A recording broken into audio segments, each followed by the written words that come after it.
Welcome to the last match of the 30th Grand Arena season, and I again had the pleasure to play against DJ5270, aka Zoom user from Heinze YouTube videos.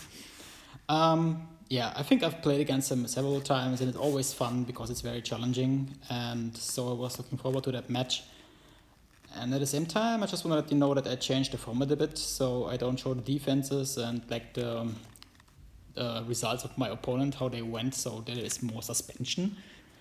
Because I heard that people like that. So I guess we will jump right into the match, and we'll start off with array mirror, which again I said it in the last video, or like several last videos. I think is the easiest way to take out array is the mirror, and for that I kind of prefer this lineup, even though I tried other ones with IG and Queel or with the armorer as well. But I think this OG lineup kind of, yeah, for me it works, just works the best. You have ability blocks, you have healing, you have a little bit of turn meter, you have a little bit of additional stats via offense up from Basti, but also like master's training from Hoda, right? So it's, yeah, kind of fun.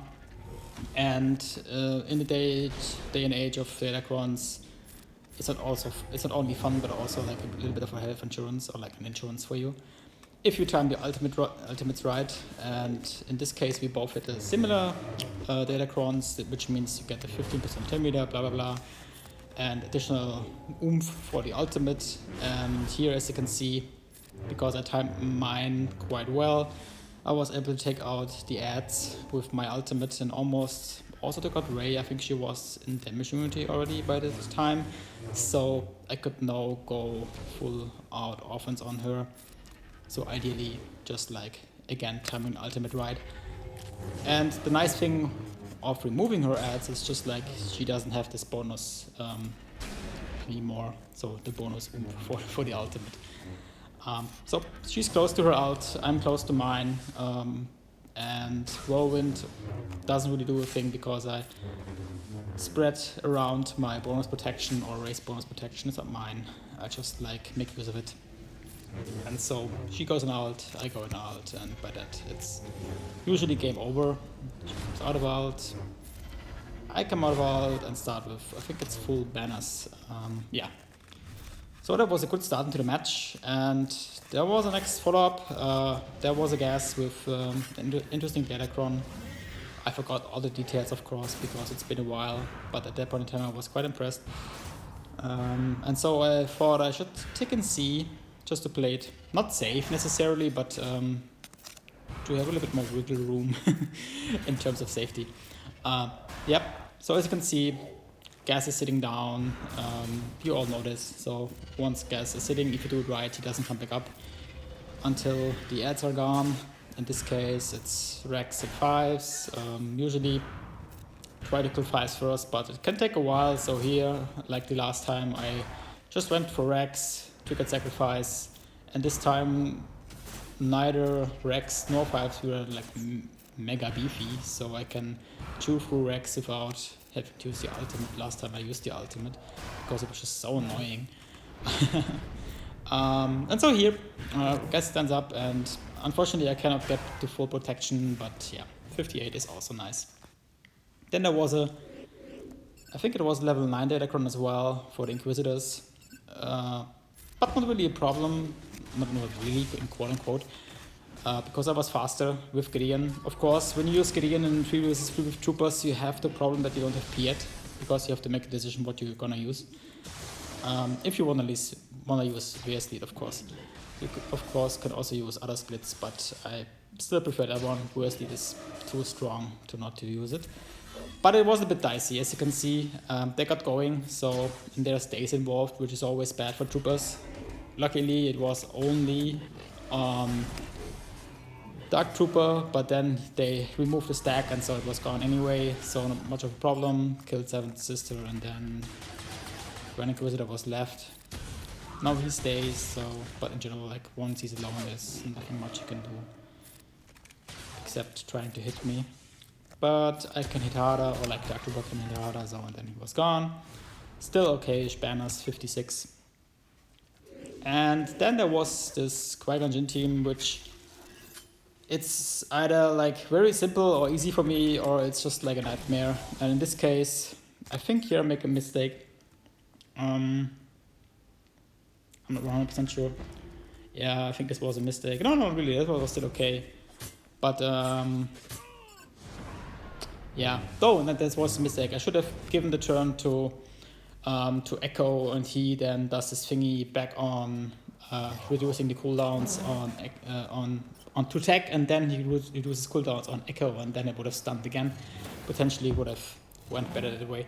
But so I had to clean this up, and I think I even forgot to record the cleanup, but I cleaned it up eventually with a second try. And here I wanted to try something. I wasn't really sure if it would work. I just wanted to see if it works. So because I mentioned before, like in other rounds, I'm trying to still have fun playing GAC. I'm constantly dropping ever since the Electrons came out. So, which I guess tells you that I'm lazy or not as invested as other players who are in top end, but also I also might not invest so much resources into the Electrons, which might also be one of the factors.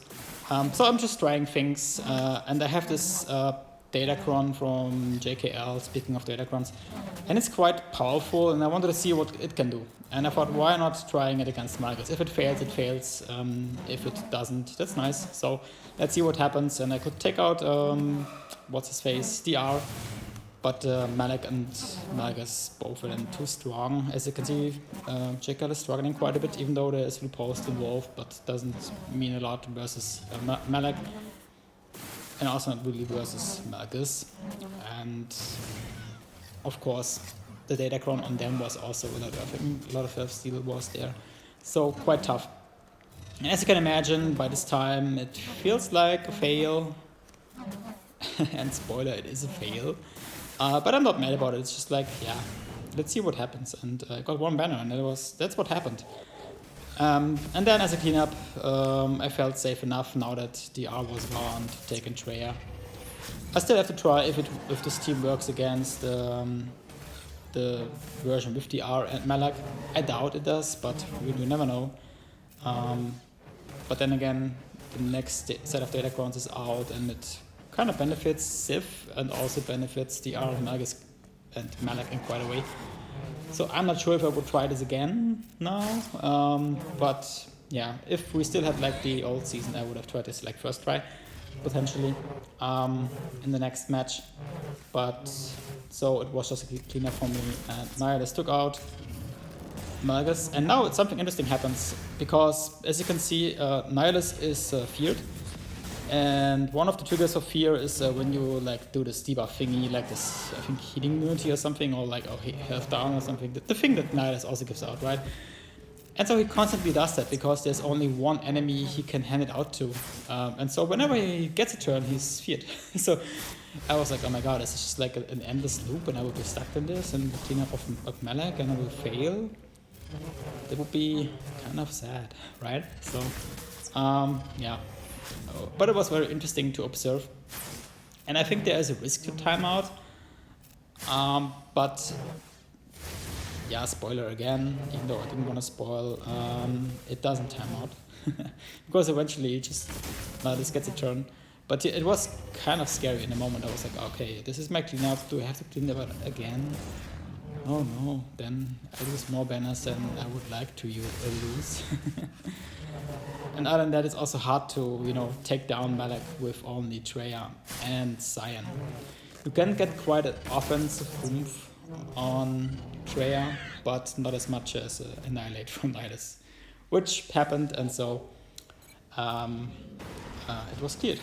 Then the mirror against JML. I also used JML.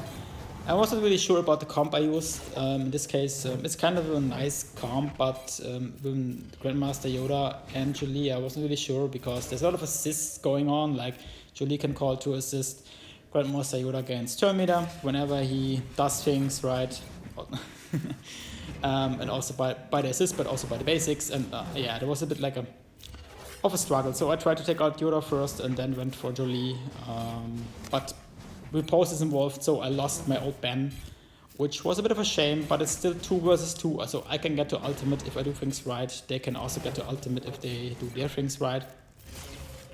And so I try to keep my friend kind of alive, but here I think, yeah, no, not here, but I make the mistake of not finishing my ult. So take out Jolie, that was good, so I still can get to my ult, but then I just stopped doing my ult stuff, which I just should have done. Then I would have gotten to ult, and suddenly it's like, okay, it's a slappy fight between 2 old men. It's almost like you're looking into the mirror each morning, like, who are you? I don't know you, but I will shave you anyway. So, and the problem is now I cannot get to ult, right? So, or maybe this is a bug. I had always the impression that you can also get ult charge by using the second special, but I think the first special, but I think you have to use it on someone to gain ult charge. So if you're all alone by yourself, it's like not like C, who can bit by bit gain it, like very slowly. It's like, yeah, this kind of feels odd. Is there a way to make this work? I do have to clean up this. And at this point in time, I was like, I realized I might have to clean this up. Or... Wait a minute, how did this happen? We're smarter than this. And then I just took in the counter that I wanted to try in any way in the first place, because I think Barris is a problem, but there is no Barris, so I kind of, yeah, felt tempted to try, but then I opted for the mirror, and so I went, okay, let's do this. I think it's fun. It can take a while, of course, especially now when you have Jolie and you have Foresight spread by Hoda and not Hoda, by GMY, and yeah, I sped it up, of course, because it takes a while to get through, and in any case, so this is no spoiler. But at least we already removed the protection on JML, so now we can hit the others. But now it's, you know, as you can see, Foresight is a problem, which is a shame. Then you also have to try to keep Vandor alive. The others 2 can die because they just come back, but at the same time you don't want them to always die, you know, so you want to take turns. And as you can see, as I mentioned, the Terminator game of GMY is a bit of a problem at times compared with, like in combination with Foresight. It's a struggle. He goes again and again, Dash is dying again and again, but you know, so far so good. I'm dying, but not really. And then got my AoE. Then now I'm slowing it down a little bit, so because we're coming to the parts where it matters. It's only like, yeah, 1 minute and 40 seconds left, and I was like, this could time out, but let's see. We just keep pushing through. They also keep pushing through, means killing my Dash and my Lando. But as long as there's the protection gone on JML, always have to JML, JMK, what even is that? It's okay. So, and here again, I think the AoE is important with the days.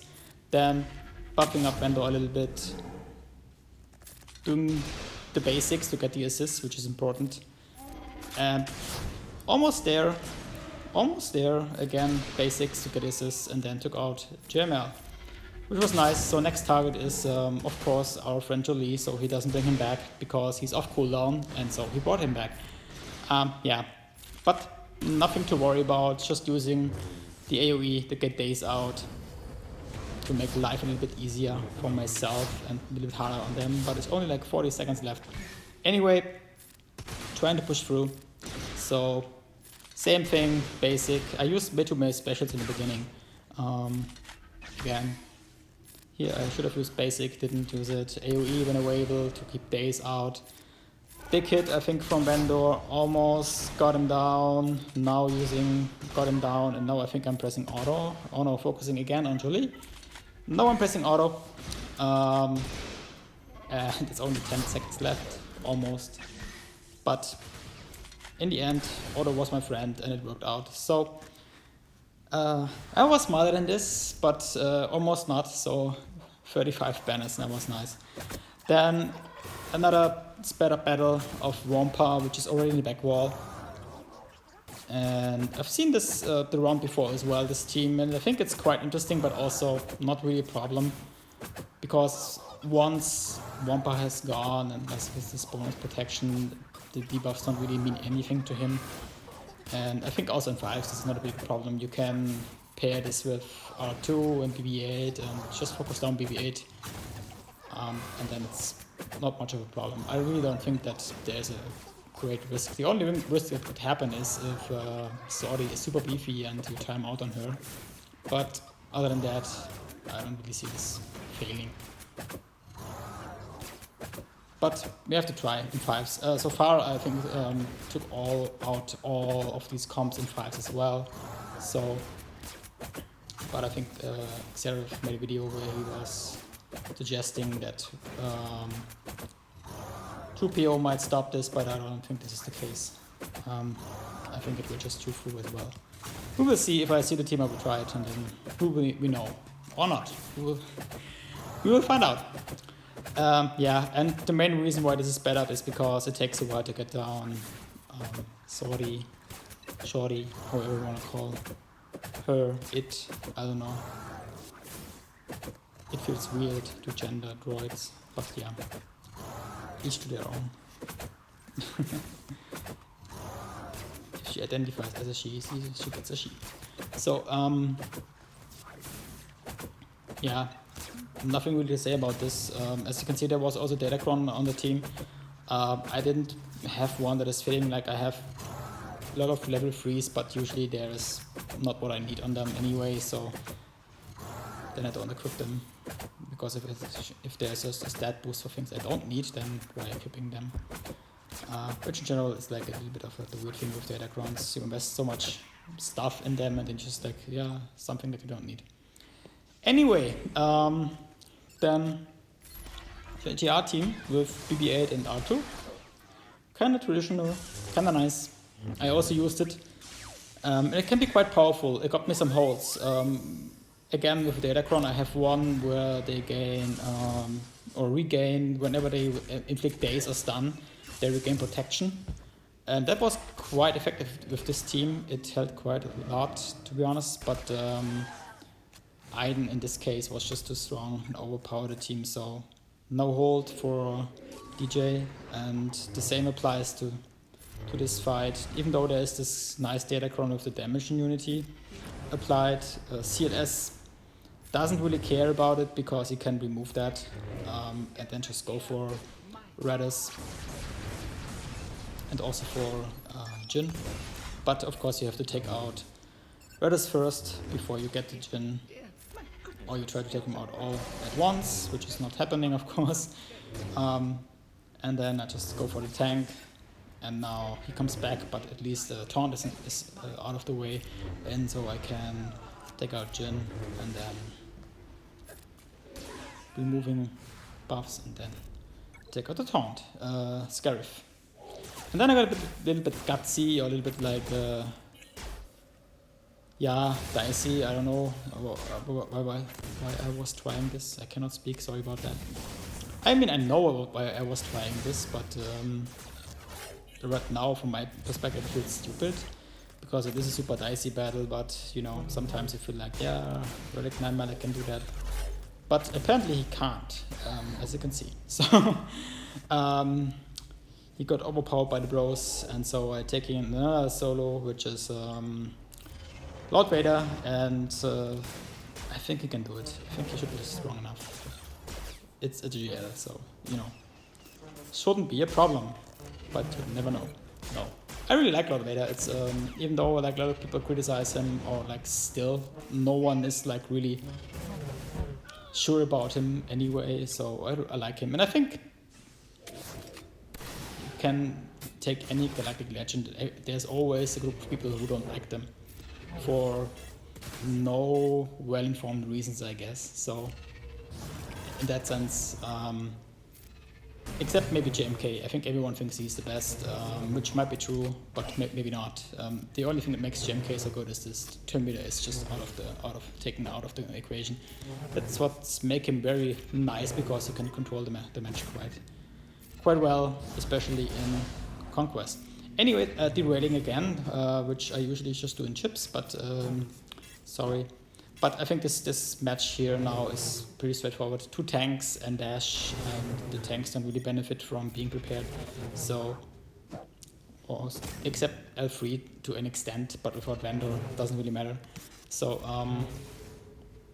nothing to see or to take away from this one. It's still you take a good counter, right? So JKR is a good team.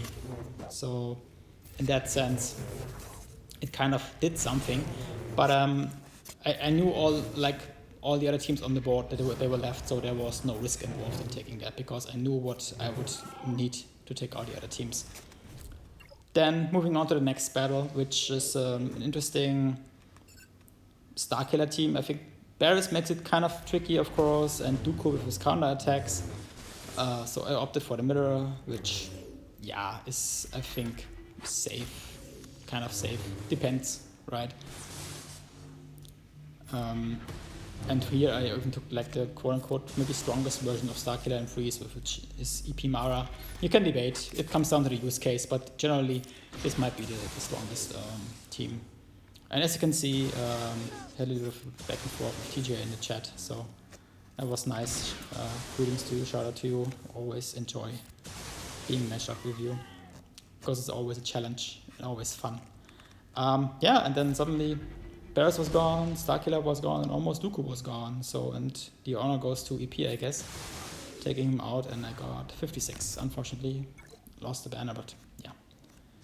And then there was this interesting team, which goes back to the EP Basti comp. And I thought to myself, I wasn't really sure what to take as counter first, but then I thought, okay, there's quite some debuffs involved. Maybe I just take in Fennec and maybe it works. I didn't look it up if it works. Maybe it's a known counter. Please let me know in the comments or so. But I thought on paper this could work. I only have to survive the barrage, and counterattacks of course help, and having a Relic 8 Fennec and the dodge. Of course that helps too. So I got lucky here, right? So I wouldn't recommend doing this, but once I got to go and Grief played his Uno reverse card, and I was able to get some attacks out, it feels quite powerful, this team. And take out Basti, so then EP and then Mara, and so this was kind of good. I wouldn't recommend it. It was dicey, as you've seen. There was luck involved, but still a nice counter. Then talking about dicey matchups, just kidding. JMK versus Maul, and quite a good Maul team with Armor and Bam. It's not easy to take out. The only thing that I really don't like about Bam is that he doesn't hand out the damage immunity to Mandalorians. Like, imagine if you could give it to Maul as well, that would be amazing. But that's just not the case. And so I took out Armor first because she had a taunt, but also because she does annoying things with her stacks of Beskar. And next target was Bam, essentially, mainly to trigger his bird poop stance, so then I could take him out. Now with the new Datacron, this would be a dicey match because I have like a level 9 for Bam, and I wasn't sure if it's really good, and apparently you can one-shot or you can take out Relic 9, level 9 Datacron, Lord Vader with just the 20 birds.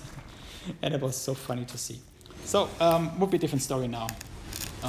But yeah, luckily those Datacrons weren't available then. This is the last fight on the ground, and maybe I'm like a little bit paranoid using Watt here as well, but I just wanted to be safe, not being stuck behind ability blocks and shock and all that kind of stuff, and so I was trying to play it safe, using Supreme Leader Kylo with Watt to take out this interesting scoundrel mashup with Boba. Yeah, nothing with the help of Watt, not really challenging, but still you have to clear it, right? So 57 on this, quite nice. Then we went into fleets, and there was a Malevolence, so I was using Negotiator. Last time I played against DJ, I was very efficient in fleets. I tried to repeat that, so let's see how that goes. So far so good. Could take out 2 ships of the Sept fleet with the initial barrage or like the initial turns, but then I was debating with myself, should I do this, should I bring Plow? This time I opted against bringing Plow, and should I did this second life thing. But then came out Spy and of course targeting our friend Anakin, and now it was good, so I could bring in Plow, get rid of that, of the taunt thingy, and then take out the Hyena Bomber. And now, of course, having to wait for Spy to come out of stealth because it's just annoying. Then he comes not out of stealth, he's still in stealth, but now he comes and now I can take him out. So it was 70 banners. I think last time was better, but still okay. And in one of the matches of the final week, I had a bit of problems in this matchup, like the worst RNG ever, but this time RNG was kind of back to normal, if that ever is a word that applies to RNG. But yeah, once almost said MILF, like Millennium Falcon decides to assist, it's pretty straightforward, and even not just like every time, but most of the time. So what you always do is like with the first move from Akbar, you just heal like Biggs just to keep him around, and then no matter what happens, just bring in Cassian. And depending on the situation, you remove debuffs from one of your ships to get turn meter, or you just like do the mass assist. In this case, was mass assist was nice. Then could take out Anakin. Then I got dazed, of course, which is bad, but you can remove debuffs, as you can see, and that's not much of a problem to take out snips. So 73 banners. So usually you just need 1 reinforcement for that, but of course, if the battle goes downhill, then you need more to save it potentially. And then the last battle of this match against TJ was the bane of my existence, Thrawn, with the Interceptor. I still have to find a good way to deal with this. I'm trying a different strategy every time I face this team, and so it has varying results. Here I was able to take out the Interceptor quite fast, but then you have to deal with the ultimate, because there was some dodges from our friend TIE Fighter, so that was annoying. Then you also have to deal with Vader, which has a big hit, or he can hit quite hard. But yeah, I think once the first ult is gone from Thrawn, it's okay, as you can see. But still, you lose quite a lot of banners. There is no health, no protection, or not full health, not full protection on Hound's Tooth. The same applies to both Slave 1 and RC, so it's a mess. Got my ult, took out the Thrawn ship, and then could get rid of his shuttle, and then could also get rid of the Gauntlet Fighter.